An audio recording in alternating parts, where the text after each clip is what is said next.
Hello students, welcome back to our YouTube channel. Let's further continue our topic. In the previous video, we are deriving the expression for the energy loss of a heavy charged particle in matter. So we have derived the value of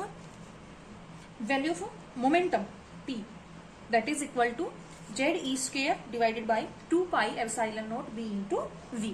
ठीक है, तो इससे जो previous video थी उसमें हम क्या कर रहे थे, हमने स्टडी किया था कि हमें जब भी कोई आपका हैवी चार्ज पार्टिकल इंटरेक्ट करता है मैटर के साथ, तो वो हमेशा क्या करता है, अपनी कुछ एनर्जी इम्पार्ट कर देता है उस इलेक्ट्रॉन को। वो इलेक्ट्रॉन या तो क्या हो जाता है, आउट हो जाता है, या फिर एटम को एक्साइटेड स्टेट में पहुंचा देता है। तो हमें क्या देखना था एक्चुअल में कि वो एनर्जी जो लॉस है वो कितना है ना, कि वो कितना एनर्जी जो हैवी चार्ज पार्टिकल है वो अपनी कितनी एनर्जी को लॉस करता है। ठीक है, तो हमने कुछ हाफ पोर्शन डेरिवेशन कर लिया था, अब हम फर्दर आगे कंटिन्यू करते हैं। ठीक है, तो हमने क्या कर लिया था, आपका मोमेंटम फाइंड आउट कर लिया था। अब एक्चुअल में हमें तो क्या निकालनी थी, हमें तो एनर्जी।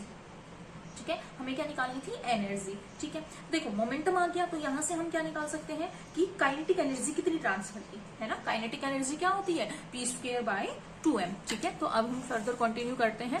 मोमेंटम आ गया था हमारे पास, अब हम क्या निकालते हैं, काइनेटिक एनर्जी। तो लिखेंगे सो द काइनेटिक एनर्जी, किसकी काइनेटिक एनर्जी की बात कर रहे हो, transfer to the electron. Kinetic energy transferred किसको, टू द इलेक्ट्रॉन। इलेक्ट्रॉन को जो काइनेटिक एनर्जी ट्रांसफर हुई वो कितनी हुई। ठीक है, काइनेटिक एनर्जी क्या होगी, that is P square by 2m। ठीक है, अब पी स्क्वायर, पी हमारे पास क्या है, as P is equal to, P हमने फाइंड आउट किया था प्रीवियस वीडियो में, क्या था, Z E square divided by, P हमारे पास था Z E square divided by क्या है आपका 2 pi epsilon naught B into we.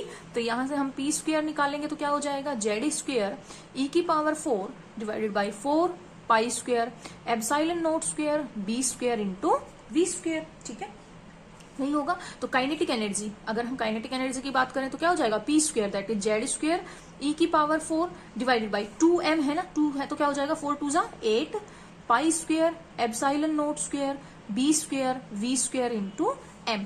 ये हमारे पास क्या आ गई, काइनेटिक एनर्जी, जो क्या हुई है, ट्रांसफर हुई है। किसने ट्रांसफर की है, उस हैवी चार्ज पार्टिकल ने किसको ट्रांसफर की, इलेक्ट्रॉन को। तो अगर इलेक्ट्रॉन क्या कर लेगा, इसका मतलब ये क्या है, ये वो काइनेटिक एनर्जी है जो इलेक्ट्रॉन ने गेन की है। ठीक है, कितनी गेन की है इलेक्ट्रॉन ने, जितनी उस आपकी चार्ज पार्टिकल ने लॉस की है। तो लिख सकते हो क्या, दिस काइनेटिक एनर्जी, ये जो काइनेटिक एनर्जी है ये क्या है, this is the kinetic energy gained by the electron, gained by the electron. Electron ने क्या की है, गेन की है। ठीक है, वो किसके बराबर है, इज इक्वल टू, वो उसी के बराबर है जितनी वो लॉस करेगा। भाई जैसे मैंने तुम्हें 10 रुपए दिए तो तुम क्या कहोगे, भाई मैंने 10 रुपए लिए, 10 रुपए कैसे लिए, मैंने तुम्हें कितने दिए, 10 दिए है ना। तो वही है कि काइनेटिक, उसने उसको एनर्जी दी, वो किसके बराबर है, जितनी उसने गेन की। ठीक है, उसने लॉस्ट की और उसने गेन की, एक ने दिया और एक ने लिया। ठीक है, तो kinetic energy gained by the electron वो किसके इक्वल है, is equal to the energy lost by the, equal to the energy lost by the incident charged particle, by the incident charged particle। ठीक है, आ गई बात समझ में, यही है। अब देखो ये तो थी कि इतनी काइनेटिक एनर्जी उसने इलेक्ट्रॉन की ने गेन की। अब अगर हमें क्या निकालना हो, हमें या लॉस की, उसने किसने लॉस की, चार्ज पार्टिकल ने।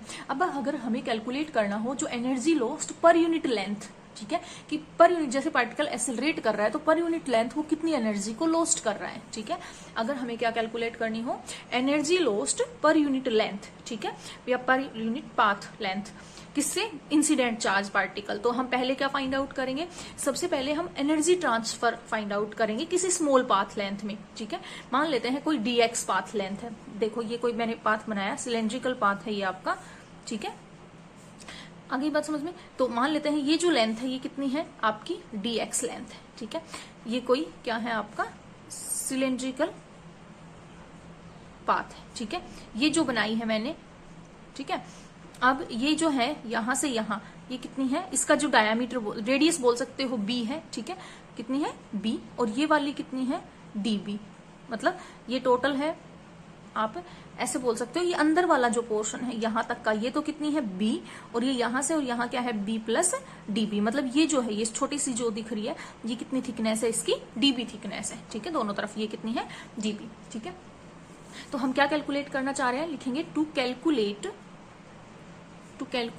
The energy lost per unit length, ठीक है, किससे, by the incident particle, charged particle, ठीक है। तो क्या करेंगे, वी फर्स्ट हम पहले क्या फाइंड आउट करेंगे, find the energy transferred, first find क्या करेंगे, द एनर्जी ट्रांसफर किसमें, इन ए स्मॉल लेंथ, कितनी स्मॉल लेंथ ली है हमने, dx, टू द इलेक्ट्रॉन को ही करेगा, किसमें, कौन कैसे शेप लिए है, इन सिलेंड्रिकल सेल, जो किसके बीच में लाई कर रही है, lying between b and b plus dp, ठीक है। आ गई बात समझ में। तो अब इसकी वॉल्यूम कितनी होगी, अगर इस सेल की वॉल्यूम की बात करें तो वॉल्यूम वॉल्यूम कैसे निकालोगे, सरकमफेरेंस कितनी है 2 पाई, रेडियस b इंटू जो विड्थ है वो कितनी है db, लेंथ कितनी है dx, ठीक है। आ गई बात समझ में। तो ये क्या हो गई उसकी वॉल्यूम, ठीक है, उसकी सरकमफेरेंस को उसकी ब्रेड से मल्टीप्लाई करवा दिया, ठीक है, सरकमफेरेंस को इससे मल्टीप्लाई करवा दिया लेंथ से, दैट इज dx से, ठीक है। अब अगर क्या हो, इफ n क्या है आपका number of electron, if n is the number of electrons per unit volume, इस यूनिट वॉल्यूम में कितने नंबर ऑफ इलेक्ट्रॉन है, n इलेक्ट्रॉन्स है, ठीक है। तो सेल के अंदर कितने होंगे उसकी वॉल्यूम से मल्टीप्लाई कर दो, then number of electron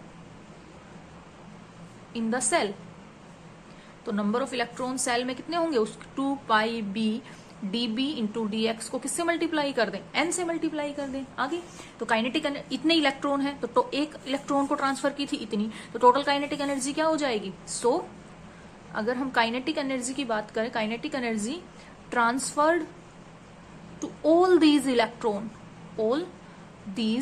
electrons, कितनी काइनेटिक एनर्जी हो जाएगी, पहले कितनी थी, z स्क्वेयर e की power 4 8 pi square epsilon naught square b square v square into m, इसको किससे मल्टीप्लाई कर दें, 2 पाई b db dx, ठीक है, इंटू n, इससे मल्टीप्लाई कर दें, जो कैंसिल होता है काट दो, 2 से 4, 1 पाई से 1 पाई कैंसिल हो जाएगा, है ना। तो हमारे पास बचेगा z स्क्वेयर e की पावर 4 n इंटू db, एक b से b कैंसिल हो जाएगा, है ना, 4 पाई एप्सिलॉन नोट का square b v square into m, ठीक है। तो ये क्या आ गई हमारे पास काइनेटिक एनर्जी, ठीक है। अब हमें क्या निकालनी है, काइनेटिक एनर्जी लॉस पर यूनिट लेंथ, है ना। अगर हम बात करें तो हमें क्या करना पड़ेगा, मतलब dE बाई dx, एनर्जी का चेंज लेंथ के साथ, हमें क्या फाइंड आउट करना है, dE बाई dx, एनर्जी का चेंज किसके साथ, चेंज लेंथ पर यूनिट लेंथ कितनी लेके चलेगा dx, ठीक है।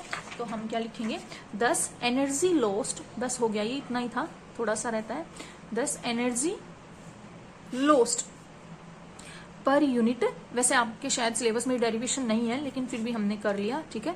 एनर्जी लॉस्ट क्या, पर यूनिट लेंथ की बात करें, किससे, by the heavy charged particle, किसको, टू इलेक्ट्रॉन्स इन सेल, जो लाइन कर रहे हैं किससे, मान लेते हैं b की मैक्सिमम वैल्यू से लेके b की मिनिमम वैल्यू के बीच में। तो हमें क्या निकालना है, माइनस का मतलब क्योंकि डिक्रीज होगा, ठीक है। dE बाई dx क्या होगा आपका, z स्क्वेयर e की power 4 n divided by 4 pi epsilon naught square m v square, और हमें जस्ट क्या करना है, इंटीग्रेट करना है dB बाई b, ये क्या है इंटीग्रेशन, कहाँ से कहाँ, मिनिमम वैल्यू से और b की मैक्सिमम वैल्यू तक। अब हमें बी की मैक्सिमम और मिनिमम वैल्यू नहीं पता, ठीक है। तो ये अगर इंटीग्रेशन करेंगे तो क्या हो जाएगा, minus D E by D X is equal to 1 by B, natural log हो जाएगा। तो जेड स्क्वायर ई की power 4 N upon 4 pi epsilon naught square M V square, ये क्या हो जाएगा, नेचुरल लॉग बी की maximum value divided by B की मिनिमम वैल्यू, क्योंकि log m माइनस एन क्या होता है, log m बाई एन होता है, ठीक है। अब ये बात आप हमेशा याद रखना, हम क्या पुट करेंगे b की मिनिमम वैल्यू को हमेशा 0 और b की मैक्सिमम वैल्यू को क्या मान लेते हैं, इन्फिनिटी, ठीक है।